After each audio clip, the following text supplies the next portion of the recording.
ಯಾದಗಿರಿ ಜಿಲ್ಲೆಯ ಶಹಾಪುರ ನಗರದಲ್ಲಿ ನಿನ್ನೆ ಆಯೋಜಿಸಿದ್ದ ಶೋಷಿತ ವರ್ಗಗಳ ಐಕ್ಯತಾ ಸಮಾವೇಶವನ್ನು ಸಣ್ಣ ಕೈಗಾರಿಕೆ ಮತ್ತು ಸಾರ್ವಜನಿಕ ಉದ್ದಿಮೆ ಸಚಿವ ಶರಣಬಸಪ್ಪ ದರ್ಶನಾಪುರ ಉದ್ಘಾಟಿಸಿದರು.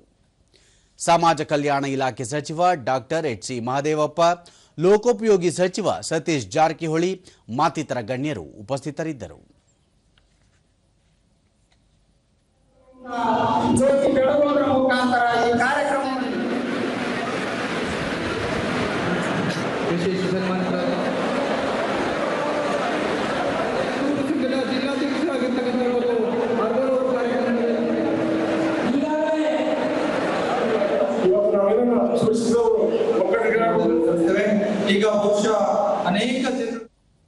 ಬಳಿಕ ಶರಣಬಸಪ್ಪ ದರ್ಶನಾಪುರ ಹಲವು ಧರ್ಮ, ಸಮುದಾಯ, ಸಂಸ್ಕೃತಿಗಳನ್ನು ಒಗ್ಗೂಡಿಸುವ ಶಕ್ತಿ ಸಂವಿಧಾನಕ್ಕೆ ಇದೆ. ಬಡತನದಲ್ಲಿರುವ ಜನರಿಗೆ ಶಕ್ತಿ ತುಂಬಿದಾಗ ಮಾತ್ರ ಶೋಷಿತ ವರ್ಗಗಳಿಗೆ ನಿಜವಾದ ನ್ಯಾಯ ದೊರೆಯುತ್ತದೆ ಎಂದರು.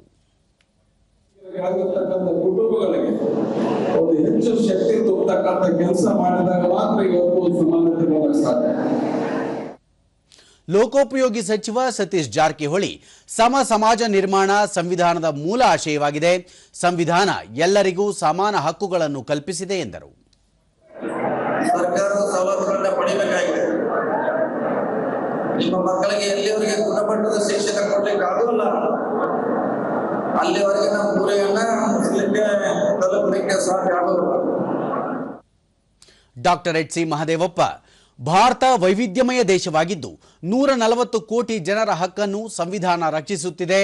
ಸಾಮಾಜಿಕ ಪ್ರಜಾಪ್ರಭುತ್ವ, ರಾಜಕೀಯ ಮತ್ತು ಸಮಾನತೆ ತಳಹದಿಯ ಮೇಲೆ ನಿಂತಾಗ ಮಾತ್ರ ಸಂವಿಧಾನದ ಆಶಯ ಸಾರ್ಥಕವಾಗುತ್ತದೆ ಎಂದು ಹೇಳಿದರು.